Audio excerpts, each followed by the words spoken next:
noite, pessoal. Agora é o vídeo caseiro da suspensão a ar do gato.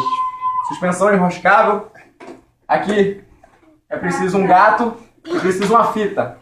Uma fita normal para poder você rebaixar o gato. Olha só, pode ver que o gato tá normal. Agora a gente vai colar a fita sobre o gato. Ó. E ele vai ficar com a suspensão rebaixada. Tá vendo? Pessoal, vocês podem ver que ele não levanta, ó. Se caso você passar, se caso você passar em um quebra-mola, ele tem a suspensão inteligente. Você cola embaixo e ele fica alto.